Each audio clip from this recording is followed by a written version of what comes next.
भाई premiere league में और एक साउथ इंडियन मूवी में ना ज़्यादा डिफरेंस बचा नहीं है, क्योंकि जो ड्रामा एक साउथ इंडियन मूवी में होता है ना भाई, वही ड्रामा प्रीमियर लीग के नेक्स्ट सीजन में होगा। बिकॉज द 2025-26 सीजन के जो नए रूल्स हैं, दोज आर एब्सोल्युटली वाइल्ड यार।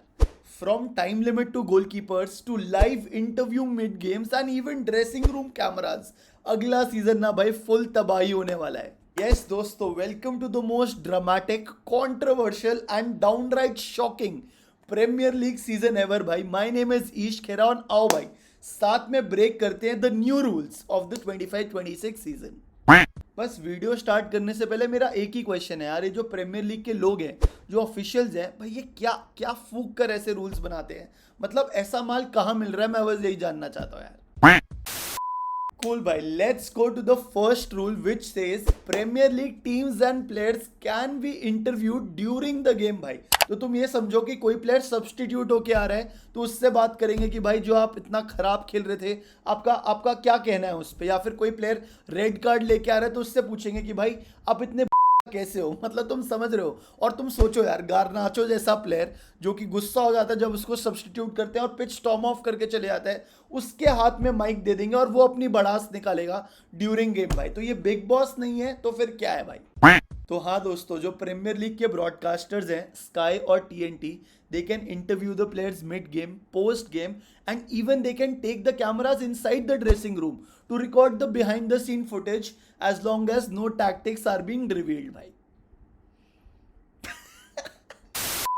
नंबर 2, जैसे मैंने बताया, cameras in celebrations and dressing room भाई। अब एक स्टेडी कैम फॉलो करेगा इन सारे प्लेयर्स को इनसाइड द ड्रेसिंग रूम। तो वो सेलिब्रेट कर रहे होंगे, रो रहे होंगे, टीम टॉक्स हो रही होगी, लड़ाई हो रही होगी आपस में, सब रिकॉर्ड होगा। एंड मैं सच्ची बताऊं, ये प्लेयर्स दूध के दूल्हे तो है नहीं, they don't have any control over their mouth भाई।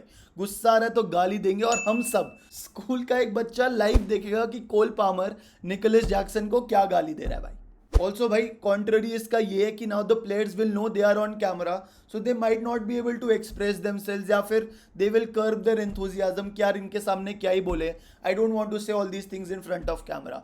सो थोड़ा नेगेटिवली भी इम्पैक्ट कर सकता है। फैंस के लिए it is a good thing कि हम देखेंगे भाई कि क्या बातें करते हैं, बट रूल तो क्रेजी है यार।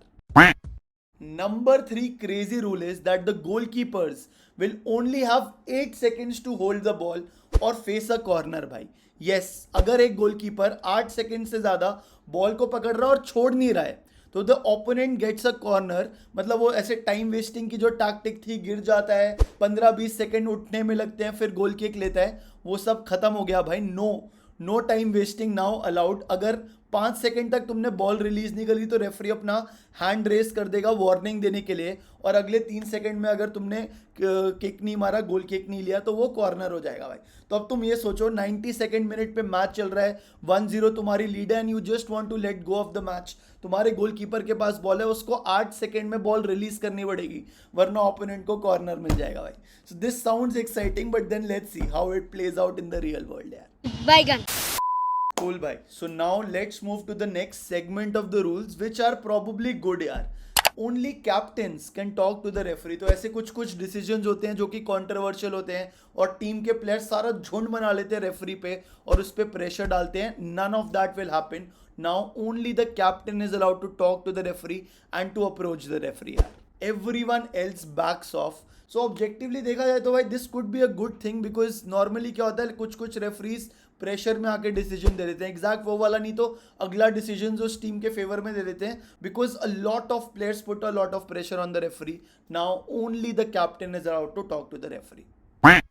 Next rule which I think बहुत अच्छा है भाई is the handball rule which is clarified. So normally क्या होता था यार कि अगर तुम पेनल्टी बॉक्स में होते हो और किसी के हाथ से बॉल टच होकर चली जाती है, it is a hand ball. But now the rule is changed and now only intentional handballs will be punished. If the ball hits the hand accidentally and it does not change direction, it is not a foul भाई। सच्ची बताऊं, this is a good thing, क्योंकि अगर हल्का सा touch हो गया और कोई ट्रेजेक्टरी चेंज नहीं हो रही, बट तुम्हारे को दिख रहा है कि बॉल हाथ पे टच हुई है, तो रेफरी नॉर्मली हैंडबॉल दे देते थे और पेनल्टी भी दे देते थे। अब दे आर सीइंग कि यार no significant change has happened, गलती से टच हुई है, so this is not a foul यार।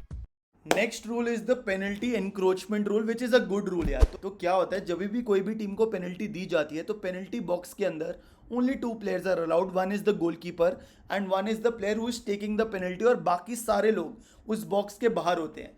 तो नया पेनल्टी एनक्रोचमेंट रूल ये बोलता है कि अगर कोई प्लेयर अंदर आ भी गया हल्का सा विसल से पहले and he is not directly impacting the play, then that won't be a foul by. If someone from the defending team enters inside the penalty box और वो कुछ नहीं करता है, इम्पैक्ट भी नहीं करता है गेम में, तो रीटेक्स विल नॉट हैपन यार। Cool. Now let's move to a segment of rules you probably didn't know but existed यार।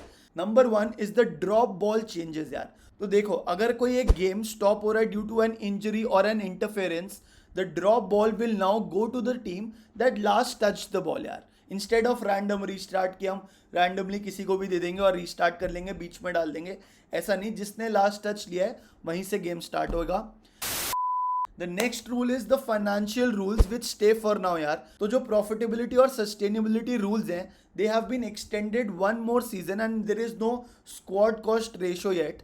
अब ये इसका जरूरी नहीं है कि ये मिड सीजन चेंज नहीं हो सकता, but as of now the PSR rules have been continued for one more season. The third rule is that from 2026-27 Premier league season, betting sponsors will be banned in front of the Premier League shirts यार। तो betting promote नहीं करना चाह रही है, तो कोई भी एक टीम का एक कोई सामने front of the T shirt पे कोई एक बेटिंग स्पॉन्सर हो तो उसका खत्म कर देंगे, चाहे वो stake.com हो, bet365 हो, कुछ भी हो। तो स्लीव्स पे या फिर बोर्ड पे, जो पेरीमीटर बोर्ड होता है और थ्रो इन वाला, वहां पे it is still allowed but not on the front of the T shirt भाई।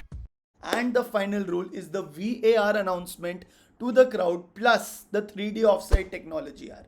भाई अगले सीजन में referee will announce the VR decisions on the mic to the entire stadium भाई। ऑल्सो भाई semi automated offside is live, no more वो lines जिसमें VR वो ले रही है, now it will be 3D tracking using 10,000 body points पर player and AI calculated offside calls भाई। This is the most high tech football has ever seen. तो भाई इसमें मैं बस यही कहना चाहूंगा कि premier league has now officially entered the future भाई। some of these rules are good, some of these rules are absolutely insane, but one thing is for sure भाई, प्रीमियर लीग जो अगला सीजन होने वाला है will be unlike any other Premier league season which we have seen before। तुम बताओ भाई which rules did you like and which rules you did not like। बाकी यार सब्सक्राइब कर लेना मेरा channel. Thank you for watching. इससे ज़्यादा तो कुछ कहना नहीं है मेरे को। Love you. बाय।